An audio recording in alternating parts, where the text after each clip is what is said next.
maaleykum wa rahmatullah ñu ngi leen di nuyu di leen ziar di leen jox yéen ñëpp seen wàccuwaay di amaat mbégte bu baax a baax dalal leen fii ci suñu jotaay bi di yaxantu à travers seen chaîne de télévision bi di la TDI ñu namoon leen loolu avec benn pause boo xam ne defoon nañ ko ci yaxantu ci mois bi weesu waaye xam ni nekkoon ci liggéey bi rek en même temps aussi di leen tatagal ci jotaay bi am mbégte tey ñëw fii ci édition bi nga xam te ne nii dafa spécial suñ ko waxee nag xëy na bu ngeen gisee cadre bi dina leen jox dara ñu am plaisir dalal fii ku ñu sopp loolu ku ñu fonk loolu di docteur Nogaye Mbaye madame Ndiaye xam naa moom après dinañu gën a présenter boppam di cofondatrice Sen Édition di enseignant chercheur et en même temps formatrice aussi et di jàngalekat boo xamante ne nii macha allah xarañ na si li nga xamante ne nii moom lay yëngu tey moom la ñu fekk si fii si Fab Labam maanaam laboratoire bi muy yëngatoo ci activité bi mu nekk ñu fekk ko fi ak borom këram bi nga xamante ne nii moom lay liggéeyal lool mais aujourd'hui on a l'honneur avec les dames ñu dalal ko moom mu toog war a sekk ak ñun waxtaan si thématique bu am solo boo xam ne dinañ si dugg mais balaa ñoo gën a avancer ñu bàyyi ko mu nuyoo ak ñi ñuy seetaan ñu dalal ko ci yaxantu docteur Nogaye ñu ngi lay nuyu di la ziar di am mbégte bu baax dalal la si émission bi. waaw maa ngi leen di remercier di la jaajëfal aussi sa équipe bi ngeen jógee fu sore ñëw ba gàddaay pour tourner ci émission bi wax dëgg yàlla awma seen fay donc di ñaan yàlla bépp xéewal ci télé bi incha allah donc Kumba yow bañ xamante yàgg na ñu ngi ko doon waaj émission bi mais yàlla tey la ko doog a dogal donc nag ñu tàmbaleek incha allahu rabbi ci bismillahi rahmaani rahim yàlla neen ko yeggali ci jàmm ak saam lépp lu ñu fiy wax aussi boo xamante ne antu na ak li ñu bëgg ñu santee ko yàlla bu fekkee ne xaw na dëng tamit ñu xam ne ñun ay nit kese leen di nuyu nag seen téléspectateur TDI yi di wax daal ñu sóoba ci liggéey bi macha allah jërëjëf docteur Nogaye c'est vrai yàgg nañu bëgg am jotaay bu mel nii parce que da nga nekk nit boo xamante ne ni da nga ma mës a inspiré depuis bi ma la xamee à travers activité bi nga xamante ne nii yaa ngi koy mëne mu jëm ci wàllu jàng ak jàngale éducation mu nekk loo xamante ne nii dafa am solo te mu nekk la base boo xamante ne nii képp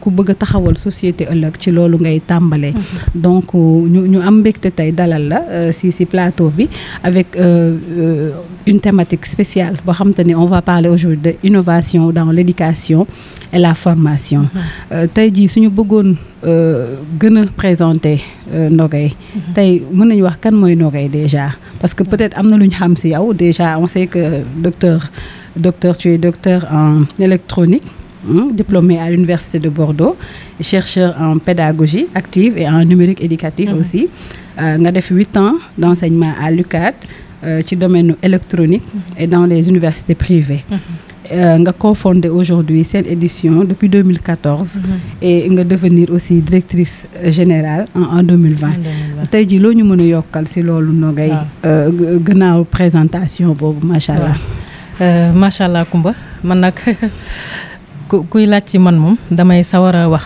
donc man maa ngi jugee ci dëkk bu ñuy wax Kër Samba Jambaar Kër Samba Jambaar ci sama bopp sama maam la donc dëkk boo xam ne la à 11 kilomètres de Koungheul la nekk Koungheul léegi nag sama papa ña ngi ko affecté woon Tamba ça fait 35 ans ñu affecté ko Tamba donc man sama cursus Tamba laa ko defee primaire collège ba lycée Mame Cheikh Mbaye donc maa ngi def bac en 2005 dans la série S1 donc ma am mention bien donc nekk jigéen yàlla dimbale ma tamit ma am bourse ci laay doog a dem jàngi France donc bi ma demee France aussi di jàng tamit maa ngi commencé woon ci maths informatique après nag ci liggéey yu ma doon def yi aussi yàlla dimbali ma ma gis ci daal électronique boo xamante ni moom intéressé na ma waaye daal maa ngi bàyyeekoo ci famille baykat sama papa baykat la à la base man ci sama bopp baykat la ndaxte nga def bay waaw ndaxte biñ may woo ne xanaa Nogaye Mbaye moom bëggul boursam 2005 boobu maa ngi ci tool yi di bay sama toolu papa gerte. ci vacances yi. waaw sama papa mu ne jóg jot na parce que dañ la woo ne am nga bourse donc noonu daal laa quitté mbay ma. ñu daal di préparer dem Dakar préparer lépp. daanaka ci semaine boobu laa quitté dem France parce que boobu septembre jeex na. waaw noonu daal laa quitté dem jàngi. jàngi maths informatique après ma terminé ci automatique. plus électronique. donc ci laa am sama doctorat globalement daal.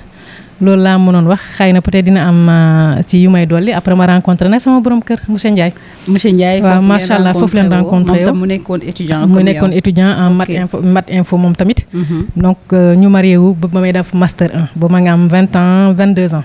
macha allah waaw mu nekk ku ma muñal nag. ku ma bëgg te yàlla tax.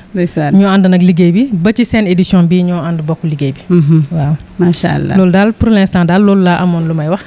loolu am na solo parce que aujourd'hui tey ñu gis jigéen boo xamante ne nii déjà dafa juddoo fu nekkul ci réewu taax yi comme Dakar bu ñu ko mënee wax. jàngee foofu. ba suñ borom dogal mu jóge fa brusquement nga jóge ci tool yi rek. dem bitim réew. loolu noo ko dundee ci jamono boobu avant que ngay gën a agsi ci année yu njëkk yi foofu noonu comment ça a été en tant que aussi jigéen est-ce que yomboon na. waaw man xam nga sam papa moom baykat la waaye professeur arabe la. d'accord donc au lycée Mame Cheikh Mbaye ak collège Thierno Souleymane Agne. donc y a cette fibre. donc y a cette fibre éducation boo xam ne ci sama maam yi aussi la jugee. d'accord c'est vrai que bi ma ko waxee ne gars yi de woo neen la waa direction di bourse na la sa bourse baa ngi fi. kon nag taxaw jot na dama ree parce que sam papa moom musul yaakaar ne doomam aussi. doomam bu jigéen dina génn dem jàngi. parce que man ci daara ji laa doon nekk. nekk ci mbay mi. la plupart du temps. donc nga quitté àll ba. donc dem directement defar say këyit daal di dem ci semaine bi France waa xawoon na nekk déclic bu kii boo xamante ni boo koy xalaat. mën na difficile. mais yar bi ñu lay yar dañ lay yar nga dëgër yar ci pas-pas ak gëm. moo tax ba ma demee tamit waaw ci loolu laa doxee ba yàlla dimbali ma daal ña ma fa rencontré tamit ñu aidé ma vraiment ba sama cursus ma passé ko aussi vraiment bien quoi. macha allah léegi lan moo tax Nogay nga choisir exactement cette fibre dans l'électronique wala les magnétiques et tout. lan moo indi loolu parce que bi ngay dem c'était ça sa orientation loolu la woon wala après c'est une transformation qui s'est faite. oui bi may dem nag. man naturellement je suis mathématicienne. d'accord waaw man mathématique yàlla def na dama si ubbiloon ay xéewal daal ci compréhension yi. mu facile bi may dem aussi mat la décidé woon dem. def léegi yàlla def na ma demee première année ñu doon liggéey pendant vacances yi dañ doon liggéey ci benn usine Penguin Aquitaine. boo xam ne dafa amoon ay machines yu mag. machines yi foo romb rek machine la. pendant ay machines yoo xamante ne mën neen mesurer ay 500 mètres ay 1 kilomètre. mais ma gis ni li doon dawal machines yi daanaka bokk na ci théorème yañ doon gis en physique.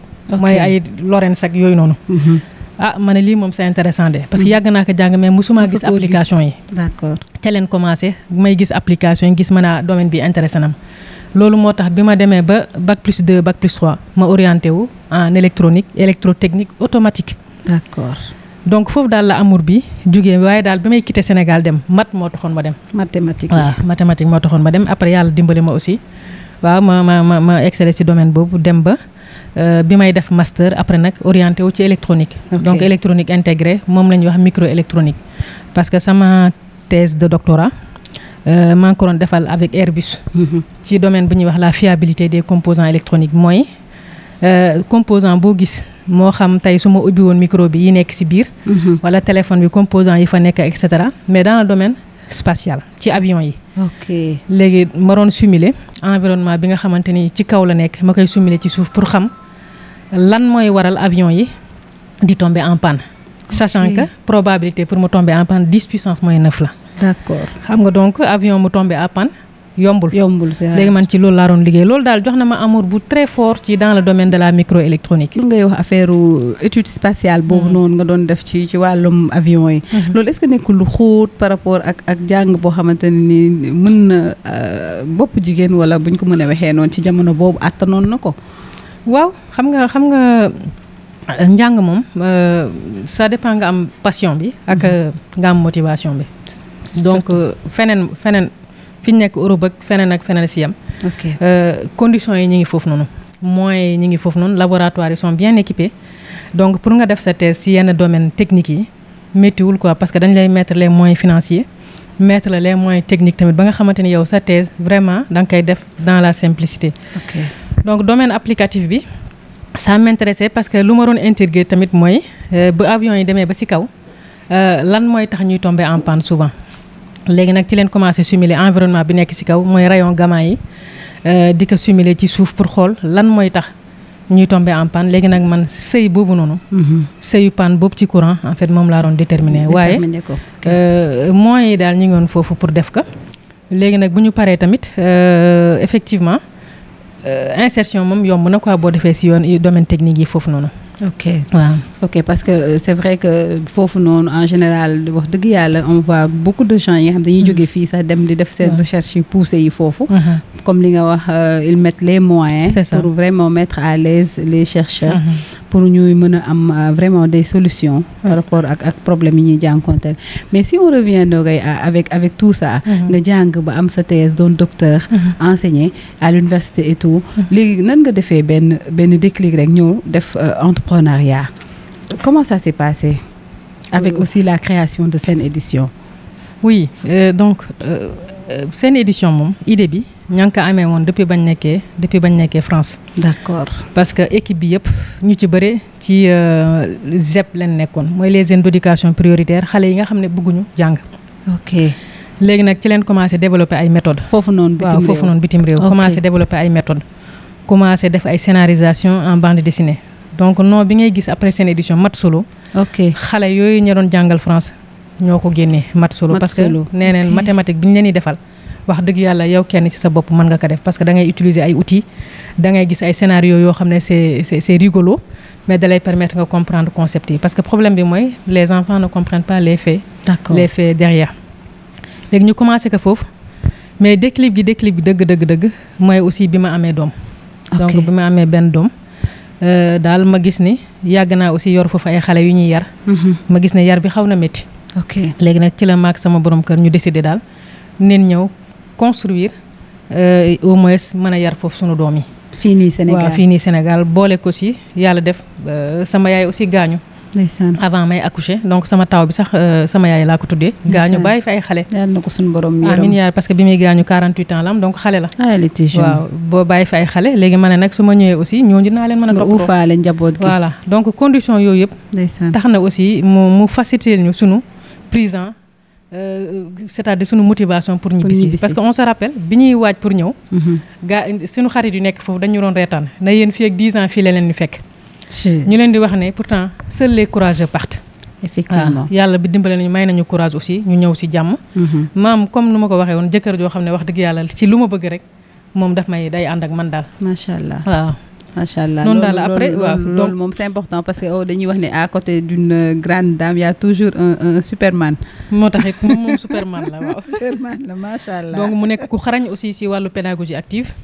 donc bañ ko commencé daal aussi moom mu ne c'est vrai que projet bi ñuy tàmbali fii. muy am impact ci xale yi nga xam ne bëgguñu jàng. c'est ça te dem nañ ba xale yi bëgg mathématique nga xam ne mooy bête noire xale yi. kon neen dem Sénégal aussi ñu développé ko foofu na parce que sunu xale yi ñoo ko gën a yelloo sax d'ailleurs. effectivement waaw donc ci leen ñëwee nag commencé. Sen Édition daal globalement foofu la jógee wax dëgg yàlla waaw. donc da ngeen a ñibbisi rek après vous avez créé l'entreprise wala da ngeen a ñëwaat fii aussi ngeen essayer trouver seen ay marques.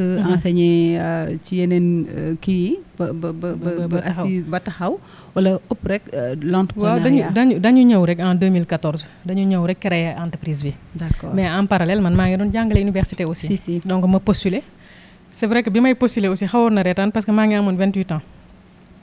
donc may postuler très jeune may postuler c'est vrai que sama étudiants yi aussi dañu doon yaakaar ne man étudiant la aussi comme ñoom waaw comme ñoom mais yàlla dimbali ma aussi ma fekk fa ay enseignants chercheurs yoo xamante ni taxawu nen ma ba sama machallah sama dossier yi ma jàngale fa pendant 8 ans ci domaine électronique traitement du signal ak circuit intégré yi. machallah mais en parallèle dama ko doon boole ak Sen Édition bi léegi comme joxuma ko à plein temps moo tax ñeneen ñi ñoo si doon liggéey sama borom kër ak ñeneen ñi nekk si projet bi ñoom ñoo si doon liggéey.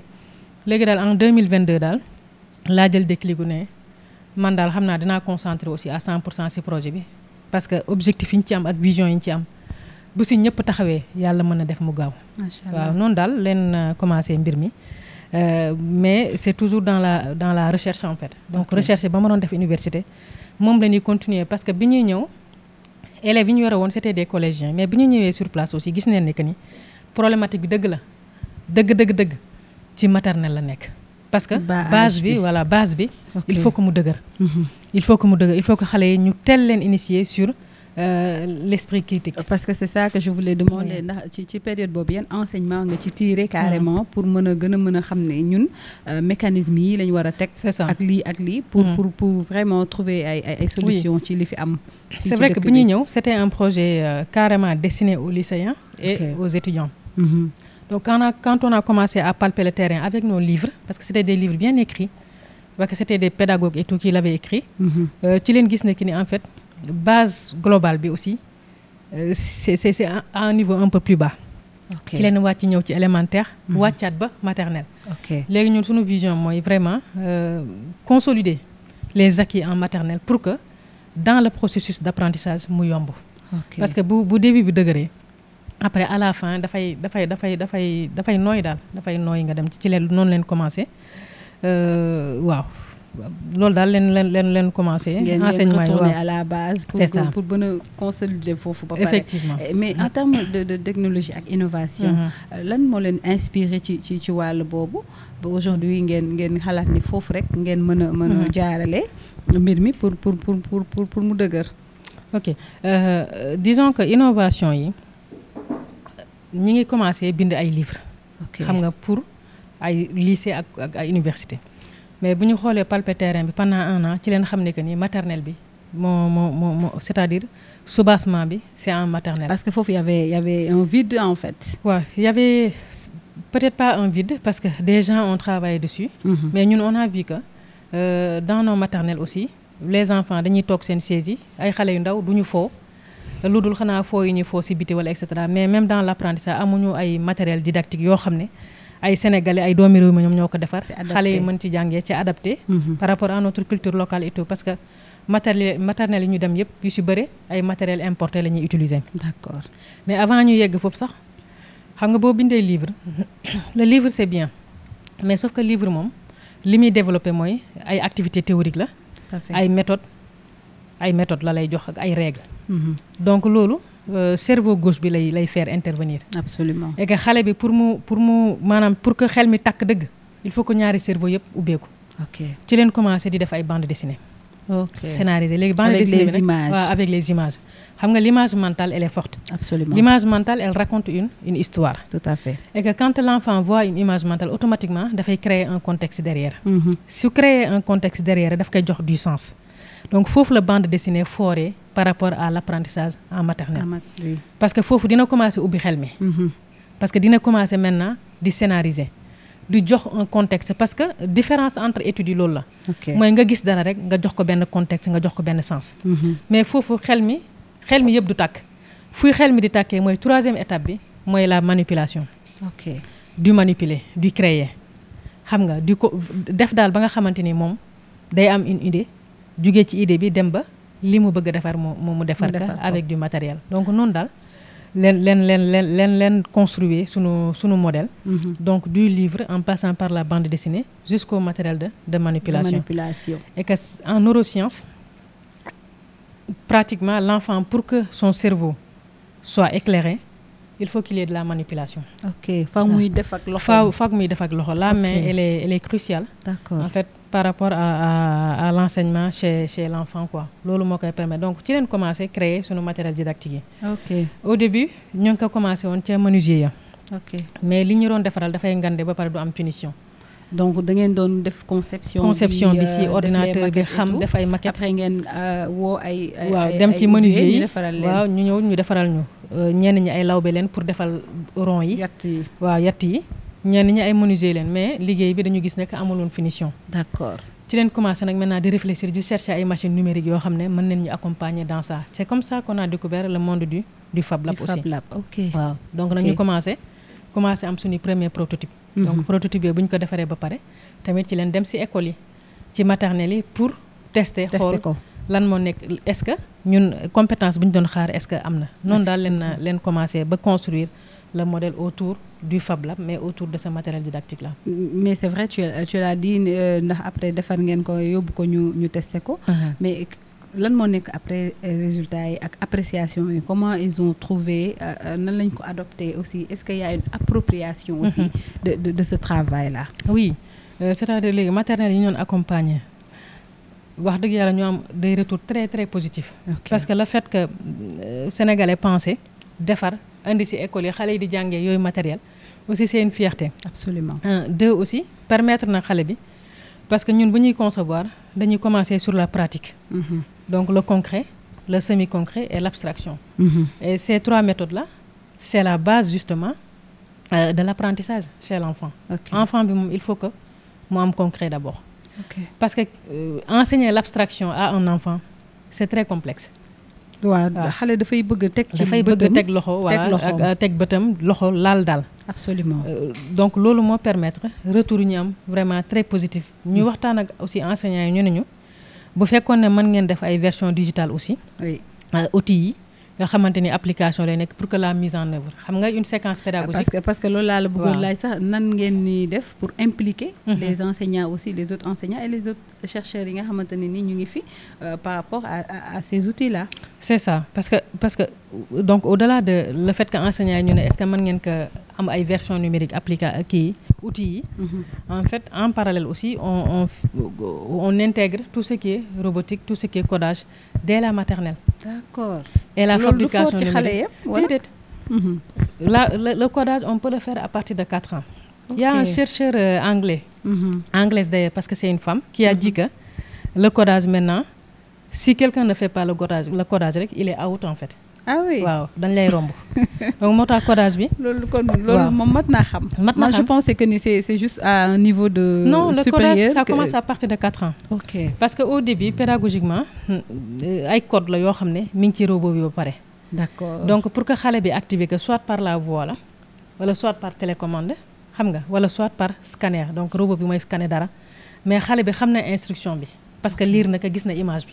D'accord. boobu mooy première étape bi donc ñu dem ci élémentaire léegi dañuy commencer def ay puzzle. D'accord. Codage par puzzle li ñuy wax code par graphiquement quoi nga gis.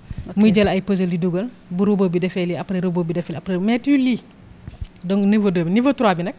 mooy ñu dem ba nga xamante ni comme comprendre na yee pour que mu coder en Python wala en C léegi commencé na facile donc normalement à partir de 13 ans on peut coder en Python wala coder en C. Donc ñun nag processus boobu leen intégré ci école yi ñuy accompagner ak enseignants yi parce que les enseignants aujourd'hui aussi tu sais la technologie ça crée un pont pont bu important entre le monde ak les savoirs.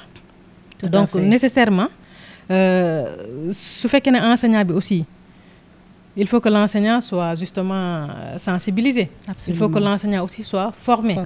Il faut que l'enseignant aussi mu jël comment on appelle mu approprié wu à la technique parce que sinon xale yi dañuy dépasser. Tout à fait. Parce que xale yi léegi les outils numériques loo leen ci jox ñoom mën neen def li ñuy def dëgg la waaw donc bu fekkee enseignants yi préparé wuñu leen aussi affaire bi daf ñuy dépasser. Te malheureusement aussi l'école est restée toujours à la théorie. Tout à fait parce que loolu sax bëggoon naa la si laaj ndax tey ji limites yi nga xamante ne nii tey méthode traditionnelle yi am nañ ko dans l'enseignement yéen contourne presque c'est une voie de contournement boo xamante ne nii moom ngeen mettre en place à travers ces technologies là. Oui c'est-à-dire aujourd'hui comme je disais école bi moom dafay former ba tey suñu enseignement yi suñu méthodes yi on est à la théorie. C'est ça. Alors que les entreprises wala les startups aujourd'hui ont besoin de compétences. Tout à fait. De compétences techniques très avancées. Mais suñu école bi ne nous permet pas cela parce que l'école nag doit dépasser l'étape de former. Léegi l'école aujourd'hui doit aller vers cette transformation. Donc il faut que le système soit centré maintenant sur des méthodes innovantes d'apprentissage. Il faut ñu dem vers ça mooy intégrer tout ce qui est outil numérique. Donc il faut qu'on permet à l'école d'avoir cela. Mais si l'école aussi reste sans moyens donc du mën a intégrer donc c'est cette dimension technologique en fait dans les apprentissages parce que normalement léegi xale yi à partir de CFE war na mën a xam exactement normalement si l'école son rôle maintenant ce n'est plus de former kese mais aussi dafay transformer wala la société. En pensant même en l'insertion professionnelle après. Donc bu boobaa xale bi moom war na mën a xam à partir vraiment de collège rek mu commencé xam ne man de lii laa bëgg def parce que dans mon projet professionnel bëgg naa lii mais pour loolu am il faut que mu am ay ce qu'on appelle des références en fait. Absolument. Nit ñi nga xamante def neen lii pour ñu def ko. Donc comme on disait aussi sunu système bi tamit c'est basé sur des notes. Oui.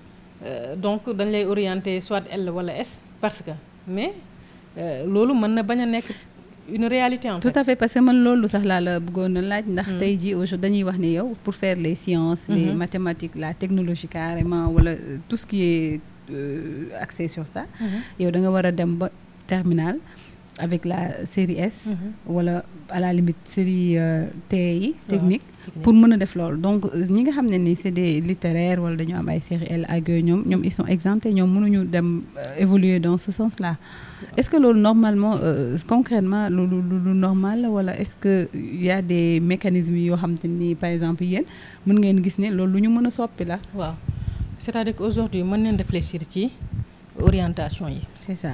waaw S wala L. Parce qu'en général c'est vrai que ñu def S rek en tout cas de base pour ñoom ñoo mën a def des domaines techniques, c'est ça. Domaines scientifiques, etc.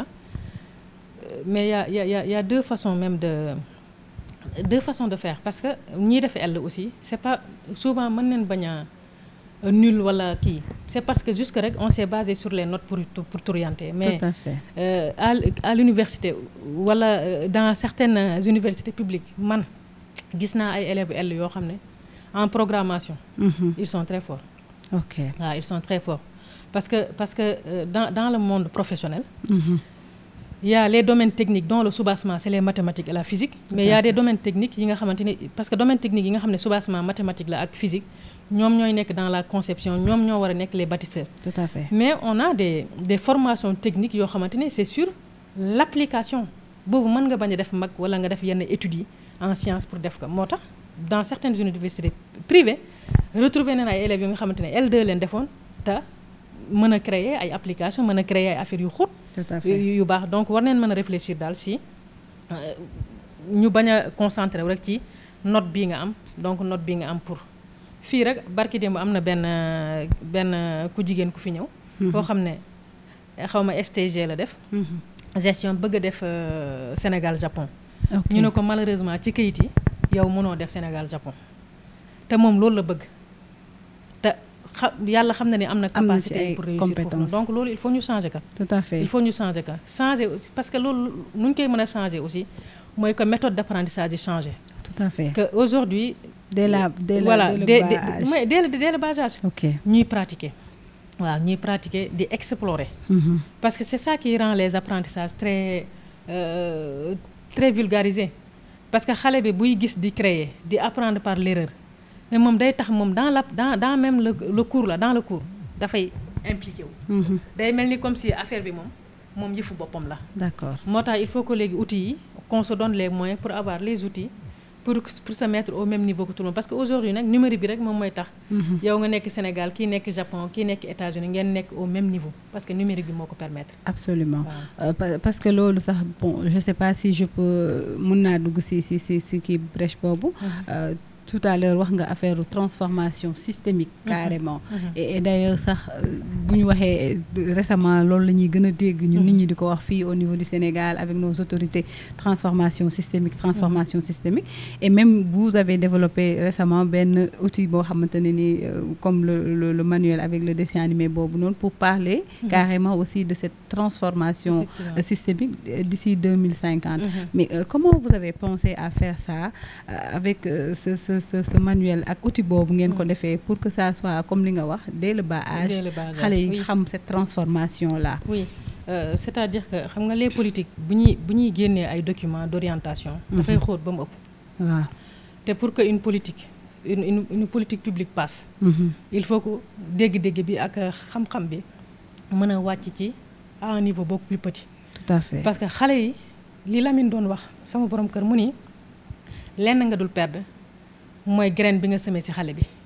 D'accord. Donc xale bi moom moo war a gàddu esprit patriotisme boobu noonu mu xam exactement lan la politique bi bëgg il faut que mu épouser que carrément. tout à fait graine boobu doo ko perdre mukk parce que def nga ci moom foofu la ñu yenn dëkk yi rawee. tout à fait Japon Chine seen xale yi dañu am esprit patriotique ba nga xam ne. gis nga boo laalee seen yëf yi bi bokk ci seen dëkk.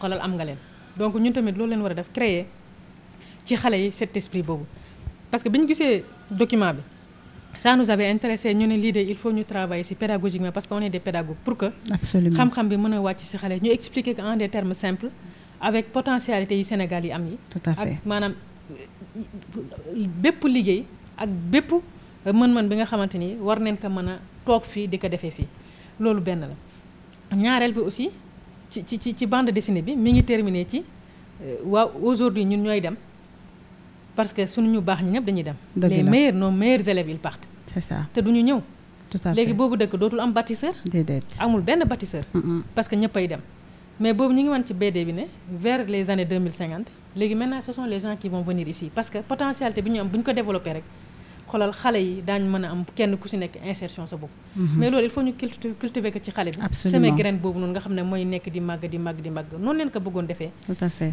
ba nga xamante ni daal xale yi daañu épouser aussi les politiques publiques parce que une politique publique pas comprise ça ne sert à rien. ça sert à rien parce que tamit je te rejoins là-bas parce que tey jii suñu waxee 2050 du pour ñun tey jii ñi ko war a jëmmal xëy na xale yooyu mooy ñi war a juddu laala fii ak 2050 ñu am ay 25 ans wala des choses comme ça donc ñoom c'est très bien que comme li nga wax sànq politique publique boobu ñoom ñu xam ko déjà pour mën di màggaale ak ñoom avec cette transformation boobu ñu war a def mais tey jii su fekkee dañ ko def ci benn document boo xam te ne man mii sax peut-être pour ma lire ko wala comprendre ko day jafe léegi yéen su ngeen ko yóbboo ci méthodologie boobu def ko en bande dessinée nga xamante ni tey jii même mag yi tayal yi sax yaakaar naa war nañ ko mën a jëfandikoo et on espère que aussi dina dem fi mu war a dem ba nga xamante ne nii ñi ko war a vulgariser carrément aussi dinañ ci teg loxo parce que il faut que aussi que ça passe là où ça doit passer effectivement muy dans les petites écoles moyennes section je sais pas grande jusqu'à l'élémentaire je sais pas c'est ça xam nga rôle scientifique ak rôle chercheur loolu la mooy savoir faire la vulgarisation li nga xamante ni c'est inaccessible des connaissances inaccessibles ñu rendre que accessible ba nga xamante ni le grand public dañ koy adopter donc loolu daal leen ci jublu donc document bi bind neen que avec des inspecteurs avec des enseignants dans un français très facile à lire parce que prochainement en fait l'adaptation sera dans nos langues locales. D'accord. Et plus tard peut-être en scénario, en bande dessinée, etc. Donc loolu daal leen penser parce que c'est un bon projet. Absolument. Pourquoi pas le vulgariser auprès de nos enfants. Et c'est ça qui me dit sax que ni ma xalaat ne lan nga xalaat tey jii nogay que ni suñ doon repenser les programmes de formation yaakaar nga dañ ci war a xalaataat. vu méthode bi. Effectivement ngeen mujjee génne nii. Est-ce qu'on doit repenser vraiment. Oui, au programme de facto on doit repenser le système éducatif sénégalais. Ok. Alors ma jox la exemple concret rek yi nga xamante ni kenn ki doomu daara la mooy borom xarala. D'accord. jàng pare daara jàng informatique ubbi xarala académie di former xale yi ci informatique. ok jaarul ci système bi. déedéet. sama benn xarit Ndeye Fatou Ndaw ñoo nekk noonu Bordeaux anglais la def. ok tey c'est la plus grande informaticienne dans une très grande entreprise en France. ah oui te anglais la def. bi muy dem foofu. bi muy def foofu anglais la def. ok xam nga donc forcément il faut ñu xalaataat que parce que cas yooyu ce ne sont pas des cas isolés parmi des milliers de cas. ok orientation bi daal c'est un problème. Premièrement orientation bi c'est un problème parce que waruñu léegi basé wu ci notes yi. Et le programme en quelque sorte aussi. Deuxièmement, ce sont les contenus. Les contenus. Il faut réformer et repenser les contenus parce que mënuñu toll ba 2025 di jàng ba léegi Première Guerre mondiale. C'est ça. La révolution industrielle. xam nga dafa da ngay toog ba si yàgg après nga naan lii lan la ma jariñoon ba mu koy jàng moment boobu ça m'a servi. C'est ça. ba pare adapter contenu yi. ak le changement au XXIe siècle. Tout à fait. Il faut intégrer le numérique de facto parce que xale yi léegi. Utiliser un ordinateur wala utiliser un téléphone portable c'est vite fait. Absolument. xale yi ñëw fii ci Fab Lab bi mais c'est de l'idée à la création du prototype musuñu def S. ok Donc ça veut dire que cette possibilité elle est là. Donc il faut que ñu repenser aussi l'école, la manière de former. Parce que comme j'ai dit tout à l'heure, que l'école ne doit plus juste former rek. Il faut que l'école transforme. Oui. Intégrer dès le bas âge l'insertion professionnelle. Parce que c'est ça le véritable souci, c'est insérer nos jeunes. Pour insérer nos jeunes, il faut que le programme soit adapté. Les programmes ne sont plus adaptés. Tout à fait. C'est obsolète. Il faut que les programmes ñu dugal ci ce qu'on appelle de base mu am ay mathématiques yoo xam ne mathématique numérique lay nekk ingénierie numérique. Comprendre nga moo am intelligence artificielle. Parce qu'aujourd'hui tout le monde en parle de l'intelligence artificielle. Mais ça ouvre les portes parce qu'il y a 3 sortes d'intelligence artificielle. Les 2 premiers. Effectivement, il faut nga am ay compétences de base en mathématiques. Oui. Mais deuxième bi ce qu'on appelle les applicatifs mën nga bañ am ay compétences de base en mathématiques. Mais mën nga ci exceller carrément. Donc il faut repenser tout cela. Que école bu nekk aussi mën a am se permettre d'avoir les outils qu'il faut. Il y a beaucoup de programmes qui se sont passés. C'est de très bons programmes mais amul suite. En fait c'est ça le problème aussi parce que ñu bëri dañuy toog tout le monde dit la même chose. Affaire yi dañ ko war a soppi. Le programme doit changer. C'est obsolète nangam. On a vu aussi beaucoup d'organisations externes ñëw Sénégal wala yenn saa ay nit ñëw ñu def ay études. daf ni nangam après on range dans les tiroirs. C'est ça. léegi lan moo war a indi soppeeku bi changement bi fan la war a jógee carrément. Il faut un déclic. Il faut que ñu léegi bu ñu nangooti ay programmes externes di guider la politique publique. Il faut que cette politique publique prend les devants pour créer une politique structurelle de l'éducation. Non seulement changer les contenus, mais aussi changer les méthodes d'apprentissage. L'enfant, il faut qu'il manipule. L'enfant, il faut qu'il crée, il faut qu'il fasse des tests. Tout à fait. Et ça, bu nekkulee maternelle sax nekk en primaire. Parce que les xale yi dañu précoce de. Tout à fait. waaw da ngay gis ay xale yoo xamante ni 12 ans la ñu am mais macha allah li nekk seen bopp yi. Absolument. Il faut ñu repenser loolu.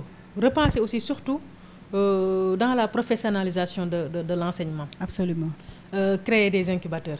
Xam nga créer des Fab Labs. Comme Fab Labs. Heureusement qu'il y a des acteurs publics privés qui le font. Mais qui ne sont là que pour accompagner ou bien compléter ce que l'État a mis en place. Absolument. Maintenant, s'il n'y a pas de soubassement du côté de l'État, ben ça va être des politiques qui sont pratiquement vouées à l'échec. Voilà, impact bu ñu am 1% lay nekk wala 2%. du bari. du bari. Ça c'est vrai parce que aussi boo xoolee ici on a pu faire un tour dans le Fab Lab xool. Mais c'est extraordinaire ce qu'on a trouvé ici comme outil, comme matériel, comme vraiment technologie. Yoo xamante ne nii da nga naan vraiment l'espace est petit da ngay am il vous faut 1 hectare 2 hectares pour vraiment développer tout cela.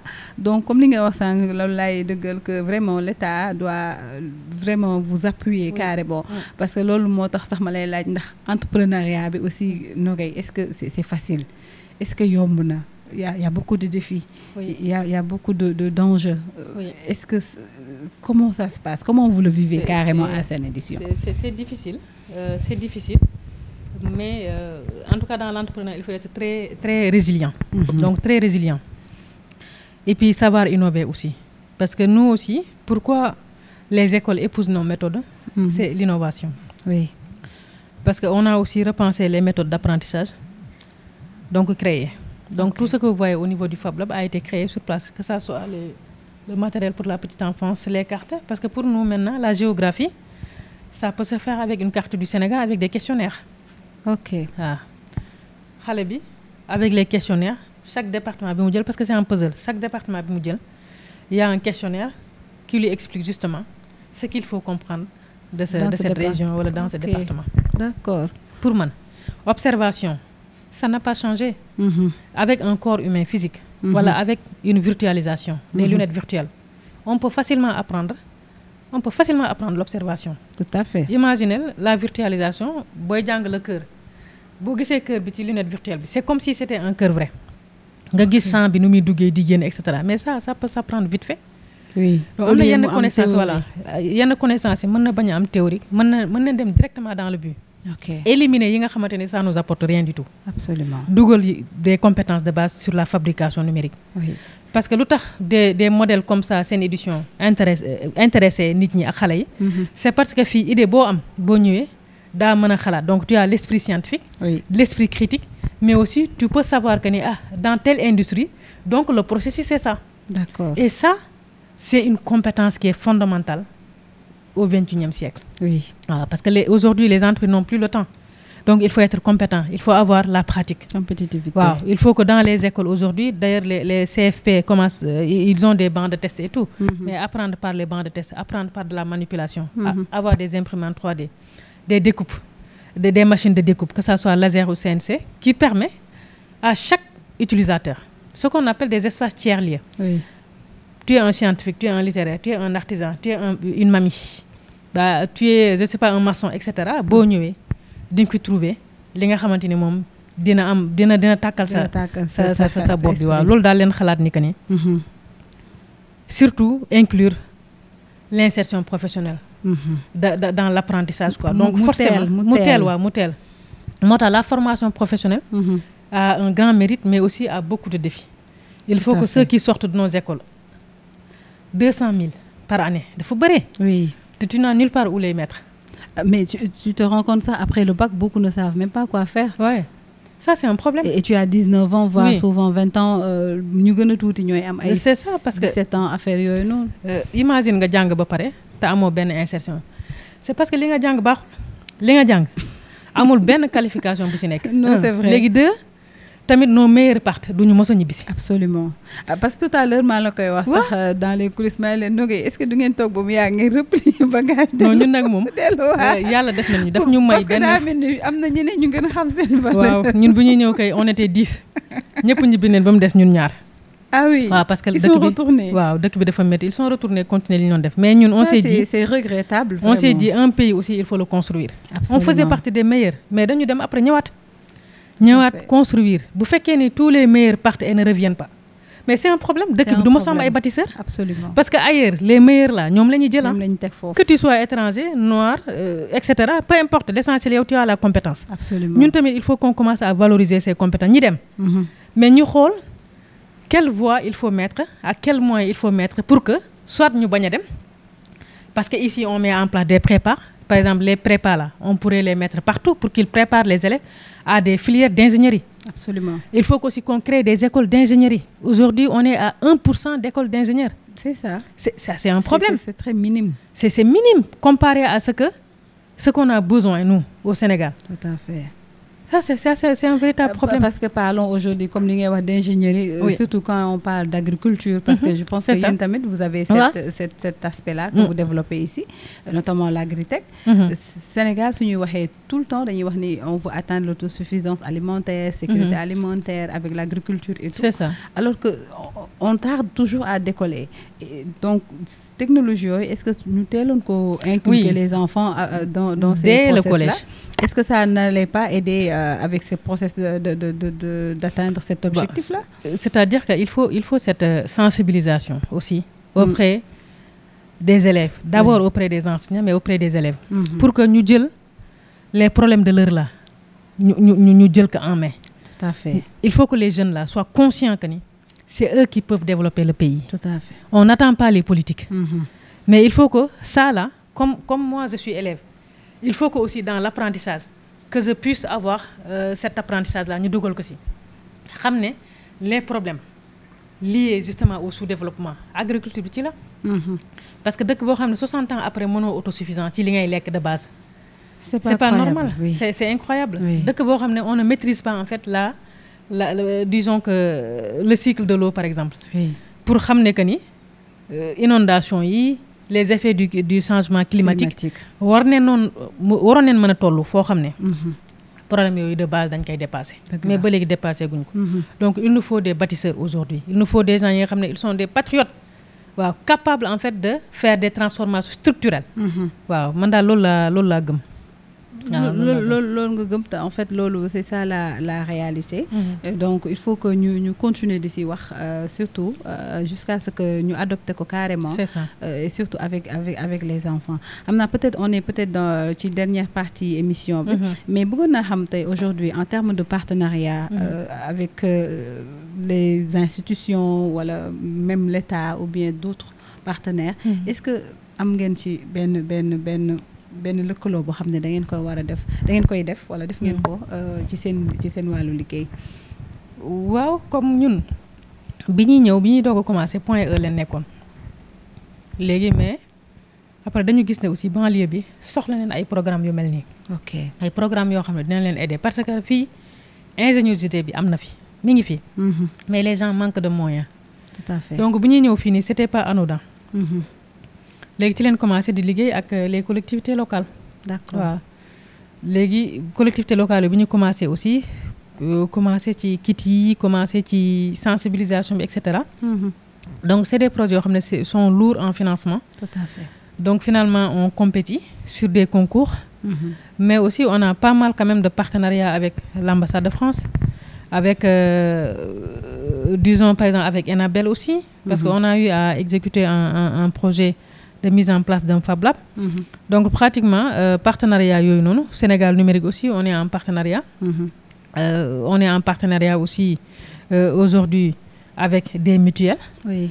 yoo xam ne c'est local hein. Oui. ñooñu nag avec ñooñu aujourd'hui on repense en fait l'éducation. Tout à fait. Donc on va mettre en fait des réseaux d'écoles orientés vraiment vers l'innovation. Ok. Parce qu'on parle d'écoles créatives, on parle aussi d'écoles inclusives. Surtout. Mais ce sont les méthodes d'apprentissage qui font que l'école devient inclusive. Absolument. Parce qu'aujourd'hui ñun lu ñuy créer fii nii y a pas mal d'écoles inclusives yi nga xam ne ils sont intéressés par ce qu'on fait. Parce que quand on est dans la manipulation, quand on est dans le son, etc., donc tu touches à beaucoup de personnes qui sont inclusives. Mais l'aspect derrière, c'est la créativité. Absolument. Et aujourd'hui, nos écoles telles que définies, ça tue la créativité. Oui. Parce que xale bi buy dugg école, il est très créatif. Day laal fii mais bu duggee ci école rek xel mi dem. C'est parce que école bi daf lay mettre dans un canevas boo xam ne day fay lampe yëpp. En fait man parce que j'ai vu des cas yoo xamante ne nii ay nit xëy na ñoom à la limite dañu am ndimbal. mais école moo naroon a yàq seen créativité wala kii parce que souvent da ngay nekk élève nga nekk ci classe bi. peut-être nga nekk élève perturbateur wala nangam am benn professeur bu ñëw moom comprendre lu yow sa kii. C'est ça. mu bëgg la fixer ci benn lancé bi ne la yow da ngaa war di am lii nangam fekk yow sa xalaat mu ngi ci créativité. mu ngi ci leneen lu gën a xarañ loolu. C'est ça. léegi ça peut bloquer tes notes. ngay dem ba ñu dàq la peut-être sa école après tu finis par la c'est ça. dans la rue léegi yow alors que yow suñu la récupérer yóbbu la comme dans des Fab Lab comme ça et ñu bàyyi la ak sa bopp effectivement nga lakkum réew. Ouais. Malheureusement dans le système c'est comme ça que ça fonctionne. C'est ça. Donc l'école est cadrée de sorte que on ne prend pas en compte tous les besoins des enfants. C'est ça. C'est difficile. Mais il faut au moins qu'il y ait une méthode pour permettre cela. Surtout ça dagguma la sax en parlant d'inclusivité parce qu'il y a des enfants yoo xam te ne xëy na ils sont différents peut-être des autres sur le plan ci nu ñu bindoo ak ci seen développement esprit. Tout à fait. Mais tey jii soo leen yóbboo aussi comme dans ces méthodes de Fab Lab là ils peuvent te développer des choses incroyables. Donc cet aspect inclusif là c'est très important aussi. Non, en tout cas, au sein de Sen Édition, donc à travers nos kits pédagogiques, nos formations, notre Fab Lab, on essaie d'inclure vraiment des projets créatifs permettant à toute population di ci gis sa bopp quoi. Malheureusement, école, Lamine disait que à un moment donné, il fallait que l'État aussi puisse savoir ñuy décrocher. Oui. Parce que ñuy décrocher bari na trop et on n'a pas de données sur ça. OK. Et l'école telle que fait ku créatif wala ki nga xamante ni moom affaire bi du affaire de restitution la mën mais affaire de pratique la mën kooku on le perd. Oui. Et il y avait un scientifique qui disait que les meilleurs ce ne sont pas ceux qui ont des doctorats wala ceux qui sont dans les écoles mais c'est ceux qui sont dans les petits quartiers là. Oui. En train de révolutionner, en train de créer des solutions pour leur communauté. Absolument. Ñooñu c'est les meilleurs.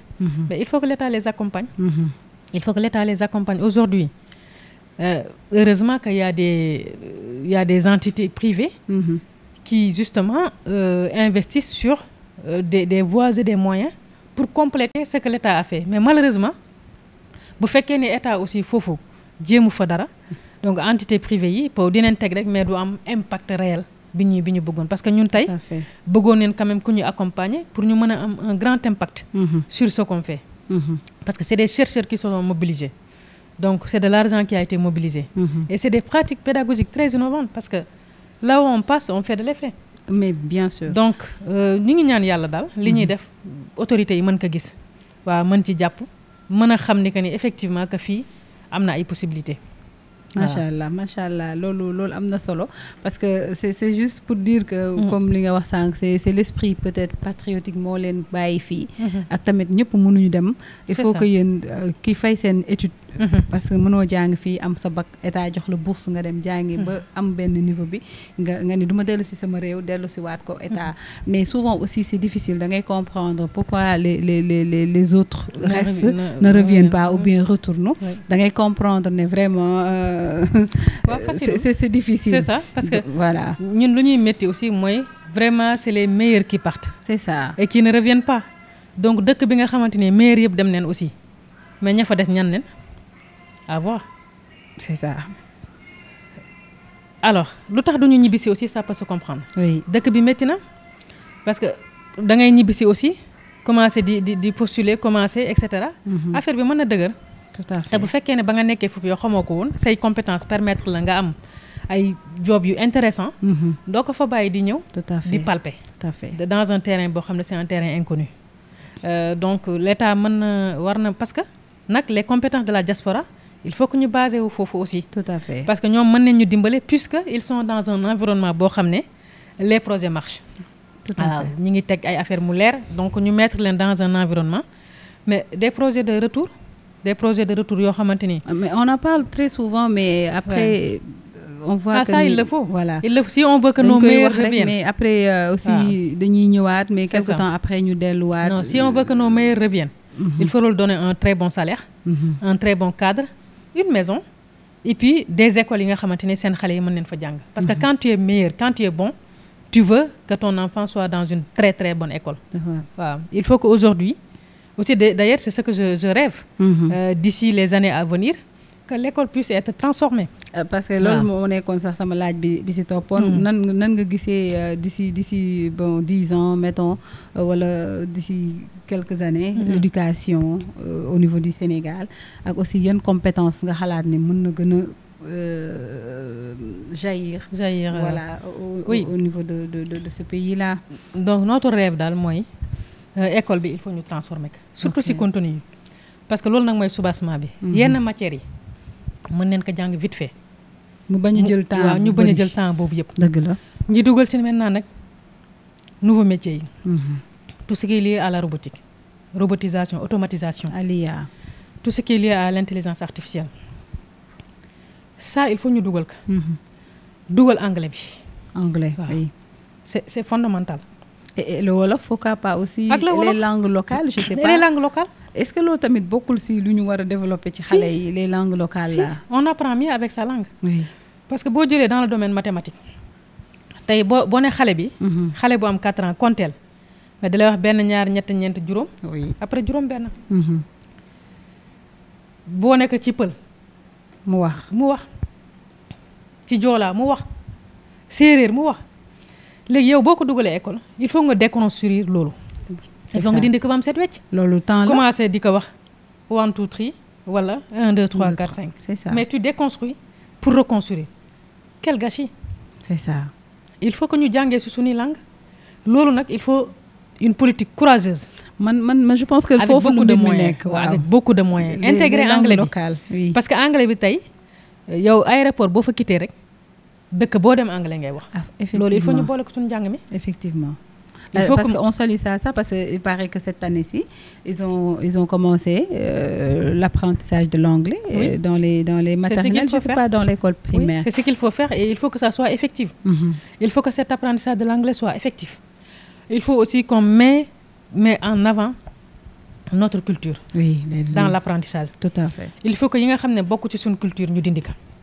dugal li nga xam ne c'est culturel pour nous parce que nag nit mi ngi am esprit patriotisme si boo koy wax sa ay maamam absolument man tey soo may wax sama maam Samba Khady Mbaye damay kontaan parce que dama xam ne sama maam jàmbaar la woon macha allah mais boo ñëwee nga may wax dégol fédère ba nga xam ne ñaata nit la fi rey dëgg la de xam nga daal il faut ñu def cassure boobu dugal nag domaine yi ma wax mooy technique bi école yi aussi zone bu nekk war na mën a am un espace ce qu'on appelle les tiers-lieux mën na bañ a nekk un Fab Lab comme ça mais quelque part où ku am projet rek war nga ko fa mën a indi dañ ko fekk ñoo xam ne mën nañ la aider guider la mais gis nga loolu lu muy créer si xale day tax xolal dafay épouser son projet gëm boppam dafay gëm boppam tout à fait waaw ba pare da ciy def kéemtalaay kàttanam pour que bu paree dina xam ne lii moom mën na ko defar lii moom moo ko defar absolument vraiment daal ñu éliminer li nga xam ne c'est pas nécessaire waaw loolu man loolu laa gëm merci Nogay daanaka jotaay bi presque jeex na fii moom bu ñu fi toogoon di wax fii ba suba avec une passionnée comme toi xam naa fii moom duñ fi jógee mais pratiquement l'essentiel a été dit donc li ma bëggoon si dolli rek mooy tey jii en termes de technologie ak de réalisation et d'innovation depuis la création de cette édition comment vous vous sentez comment vous dites qu'est-ce que bu nga taxawee di xool da nga ne fii laa jógee fii laa agsi noo gisee fi nga agsi tey ci tey kay ñu ngi wax alhamdulilahi rabbil alamin parce que aujourd'hui on a modélisé 150 outils didactiques macha allah mooy derrière chaque compétence mathématique wala science am na benn outil de manipulation bi permettre nga comprendre concept bi d'accord donc loolu ñi ci sant yàlla macha allah tey aussi am nañ 30 écoles yoo xam ne ñu ngi ñuy topp di wax ne sunu réalisation yi baax na macha allah di am fierté nag parce que lépp lu fi nekk dañ ko fi defar ok waaw moo xam artisan bi bu ñuy accompagner moo xam peintre bu ñuy accompagner moo xam xale yi nga xamante ni dañu nekk ci machine yi nekk ay opérateur ok mu nekk liggéey boo xam ne liggéey bu difficile la il faut être très résilient oui ba pare avoir cette capacité aussi xaalis boo am nga dugal ko si oui donc ñun yàlla dimbale nañu ba esprit boobu ñun am nañ ko wax dëgg yàlla di avancer ndànk-ndànk lépp lu ngeen fi gis daal moo xam si banc de test yi moo xam suñu outil didactique yi yàlla dimbale nañu ko ñu defaree ko fii nii macha allah donc c'est chaîne de valeur bi yëpp c'est local chaîne de valeur bi yëpp c'est local voilà le bois ici parce que la dernière fois li ma doon wax aussi mooy tey par exemple boo jëlee zircon bi dañ koy jël yóbbu ko oui mais mënoon na am à côté benn école boo xam ne dafay jàngale nu ñuy transformer zircon boobu noonu ok parce que tey am na ay entreprises yi nga xam ne fii ñoo ngi fi ay marché Europe rek la ñuy gagné ci zircon bi la ñuy liggéey dëgg la yi nga xam ne am na ay mines aussi ñu teg fay école yoo xam ne dañuy liggéey ci transformer kii brut bi lu tax du ñu investir ci yooyu école man je comprends lu tax du ñu teg moyens yoo xamante ne il faut être courageux et investir pour bâtir ba tey nekk guñu ci ay phase bâtisseur boobu noonu ba tey on n'est pas là il le faut créer daal une chaîne de valeur boo xam ne boo jëlee artisan bi aussi pareil tey sunu bois bi nekk Sénégal mais dafa difficile à travailler à transformer bois rouge bi dëgër na bois rouge bi dafa ferme bois rouge bi dafa baax mais bois rouge bi dafa naqadee poncé fu ñu dem mélaminé nga xam ne c'est importé alors ban plus-value la ñuy amal dara parce que matériel jàmbur la oui ñu importé ko nga fay si ay taxes yow defar rek jaay nga si am war nañ mën a daal valoriser yooyu chaîne de valeur yooyu noonu ni ko demee ni ko gerte gi oui teg Sonacos a ngi fi ñu defaat ci xaalis pour que muy mën a continuer di ñu jox diwlin bi mais souvent diwlin Sonacos moo gën a cher oui man souvent diwlin yi may jënd si boutique bi toujours bu ma jëndee damay xool c'est fabriqué où yu ci bëri ay Ukraine la hors du Sénégal je te jure c'est pas normal oui 60 ans après war nañ nekk nag dans une phase de stabilisation absolument mais on n'est même pas dans une phase de bâtisseur oui di ñaan yàlla daal qui fait nos routes aussi mais c'est ailleurs c'est ça qui fait nos casses oui sunu kudd yi kan moo koy defar je sais même pas cure-dents yi kan la est-ce que c'est vrai en Chine non on fait pas grand chose xale yi nee nañ na madame daal sunu chercheurs yi jëriñu ñu dara mais c'est ça en fait à la fin chercheurs yi lañ koy jiiñ de daa mel ne chercheurs yi jëriñu ñu dara kiiwul mais en fait en réalité les chercheurs dañu am mérite boo xam ne oui mais ren ci salon des inventions de Genève 10 Sénégalais ont été primés dont 5 médaillés d'or ah oui sur des inventions extraordinaires ana invention yooyu lan la ñuy xaar pour mu am ay domaines applicatifs oui lan la c'est qu'est-ce qui se passe parce que moi je me pose ces questions là lu tax invention yi jëluñu ko ñu valoriser ko pour que population bi si jëriñ. En fait man c'est ça mon souci en fait chaque jour chercheurs yi def nañ. donc les chercheurs sont là ils font des inventions ñun ñii suñu start bi mais da ngay def concours ailleurs dans le monde tu prends premier. oui lan moo tax fii nii niveau interne personne ne t'accompagne c'est pas normal. souvent on les connaît pas sax. loolu mooy problème bi les chercheurs ont du mérite thèse ya ak invention ya ña nga fee si tiroir ya dina law. wallaay di xaar ku ci def xaalis ak ku gëm ne lii mën na nekk. oui voilà loolu la ñuy xaar ñun. Oui. En tant que chercheur et je parle au nom de tous les chercheurs. ok liggéey bi mi ngi fi de gars yi dañuy liggéey de di chercher di trouver. mais amuñu un accompagnement derrière pour que ces recherches là puissent être valorisées. waaw vraiment daal bëgg naa daal état bi. ak képp nga xamante ni mi ngi ci domaine yooyu noonu. Oui. ñu jàppale chercheurs yi parce que nag un pays ce sont les recherches. internes et inclusives qui le font développer si l'État en premier et les acteurs privés en second puissent matérialiser cela. absolument waaw loolu daal laa bëggoon wax mu yitteel ma loolu nag. waaw moom kay mun nga ci dolli waale sa mot de la fin rek comme ça nga yokk ci lépp loo xamante ni peut-être bëggoon nga ko wax. te jotuñu ko développer ci waxtaan bi. wala aussi bëgg nga ko vraiment jàllale.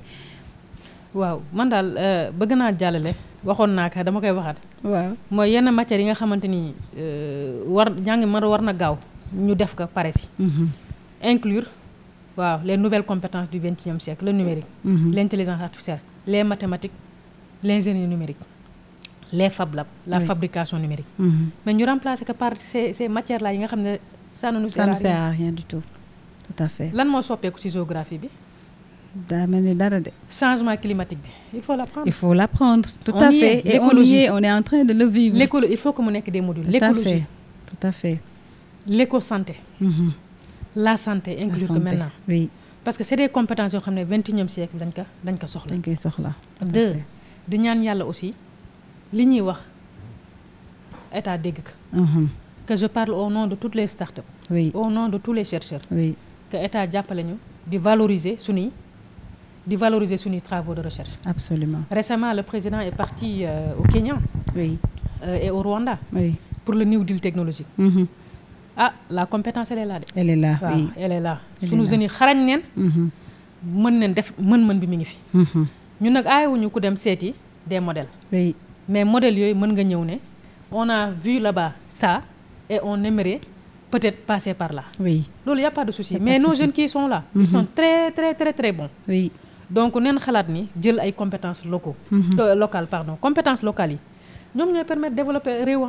dëgg la benn réew mësul développer ci ay compétences externes. dëgg la tey ñu ngi xamee ne que ni tey amul lenn luñ fi moom. oui boo jëlee terre bi mësuñu ko moom. BRT mësuñu ko moom. péage mësuñu ko moom. yoon yi dañu koy defaraat. Man da commencé naa jaaxle ku ci am xaalis. jaaxle kay ku ci am xaalis yow ci immobilier bi ci immeuble ngay tabax. voilà pour louer ka pour kii. c'est ça kooku ban genre nit la. gars yi seen xaalis yi génnee leen ka ngeen tabax ay usines. c'est ça ngeen tabax ay écoles yi nga xamante dina permettre xale yi mën defar dara. génnee leen xaalis bi ngeen bàyyi di ko dugal ci meuble yi ci kër yi. génnee leen xaalis bi jox nit ñi ñu liggéey. absolument waaw man loolu laa gëm. réew mësul développé ci ay tabax bâtiment. dëgg la il faut nga am soubassement technologique et technique que ñi fa jàngee mën a defar. tant que changé wuñu loolu. réew mi du jëm kanam de. dëgg la waaw te man nag wax dëgg yàlla bokk naa si ñi nga xam ne. bëgg naa réew mi jëm kanam. effectivement waaw bu baax di ñaan yàlla nag ñii fi nekk ni yàlla teg leen fi. amiin ñu ubbi seen i gët. amiin xool les innovations locales. ñu valoriser ko tout à fait ñu valoriser ko macha allah docteur Nogaye amoon nañu mbégte vraiment ci sekk ak yow jotaay bi tey ji comme li nga mujjee wax rek la ñuy wax ndax réew moom il faut mu nekk réew boo xam ne dafay entouré wu de bâtisseurs. dëkk dañ koy tabax te Sénégal mënul am indépendance comme ni ñu ko waxee noonu depuis 1960 ba léegi ñu ne dañ koy tabax ba tey heure bi jàpp nañ ne waroon nañoo weesu fii bu yàgg te yaakaar naa ni xam-xam bi mu ngi fi xarañ bi mu ngi fi loxo yi mu ngi fi suñu borom jox nañu suuf jox ñu ndox jox nañu vraiment beaucoup de ressources yu nga xamante ne nii tey suñ ci sukkandikoo war nañ mën a defar dëkk bi tabax ko carrément ba dootuñu soxlaati di jéggaane dara. et yow mi tu es benn exemple boo xamante ni wax dëgg yàlla bu ñu mën a teg loxo la parmi tant d'autres. ndax jàngee bitim réew ba noppi fa am fa sa liggéey bàyyi fa lépp ñëwaat Sénégal am sa fibre patriotique boo xamante ni moo tax nga ñëwaat installé wu fii avec sa famille di entreprendre ak défi yi ci nekk yëpp. donc bu ñu gisee initiative yu mel nii dafa laaj ñu ñëw seet si leen waxtaan ak ñoom ñu gën a xamle ñoom seen liggéey ak seen taxawaay bi ñu am fii si dëkk bi. mais aussi ñi nga xamante ni ñoo ci war a jot en tant que les personnes ressources maanaam autorités yi nga xamante ne nii ñoo war a gën a taxaw ñoom ci seen liggéey bi ñu war leen a mën a gis war leen a mën a jàppale encore une fois parce que li ñuy def moom wax dëgg yàlla njariñ kese la te ñu ngi koy tàmbalee ci ndaw yi te ndaw yi ëllëg ñooy nekk mag war a doxal réew mi. donc amoon nañ mbégte bu baax a baax donte ne jotaay bi gàtt na. dalal docteur Nogaye wax dëgg yàlla di la sant bu baax ci dalal bi ci yaatal bi ak ni ñu ubbilee say buntu fii ñu ñëw. def fii sunu émission ñun tamit ñu lay encourager bu baax di la ñaanal. yàlla gën la taxaw gën la dolli vraiment. ba nga xam ne vision bi nga am ak objectif bi nga am. pour eggale fa sa liggéey ci njariñu réew mi. nga mottali ko ci sa sago ak jàmm kon ñu ngi lay bàyyi nga tàggatoo ñun tamit ñu tàggoo ak téléspectateurs yi nga xam ne ñu doon seetaan. waaw di la remercier Coumba. wax dëgg yàlla gàddaay sori na waaye ñëw ngeen yàgg sa équipe. oui ñëw tourné macha allah. yàlla leen yàlla voilà lépp li ngeen bëgg daal yàlla na leen ko yàlla defal. amiin amiin. di remercier aussi seen téléspectateurs yi. lépp luñ fi wax mu jub nga xam ne yàlla moo ñu dimbali. bu fekkee ne nag jubal aussi nga xam ne ñun ay nit kese leen. di leen remercier bu baax di remercier aussi sama équipe bi parce que ku gis lii.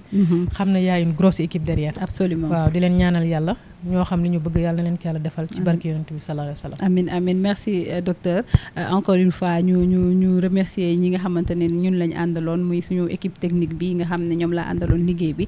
remercier équipe bi ma fekk fii aussi docteur Nogaye ak monsieur Ndiaye mi nga xam ne moom aussi wax dëgg yàlla dalal nañu yaatal ñu amuñu benn jafe-jafe vraiment si réaliser émission bi contexte bi comme on est au mois d'octobre c'est la rentrée aussi donc vraiment émission bu ñu war a def si éducation donc jàpp nañ ni xëy na ñi ko war a gis yëpp dinañ ko gis tamit tirer ci ay leçons donc seen édition moom mu ngi fii au niveau de Gadaye il est présent aussi dans les réseaux su ngeen duggee au niveau de TikTok LinkedIn ak yeneen réseaux yi di ngeen leen fa fekk aussi c'est des personnes yoo xam ne très accessible wax dëgg yàlla parce que émission bi ñu ngi ko coordonné si lu gàtt mais dañ ma ko yombalal malgré seen emploi du temps ak seen calendrier bi nga xam dafa chargé trop donc vraiment képp koo xamante ne ni daal bëgg nga plus d'information si li nga xam ne ñoom la ñuy def ñoom seen i buntu ubbi nañ ko mën ngeen fi jaar waxtaan ak ñoom et profiter vraiment de li nga xamante ne ni moom la ñuy indil askan wi donc ñun ñu ngi leen di remercier waat encore une fois si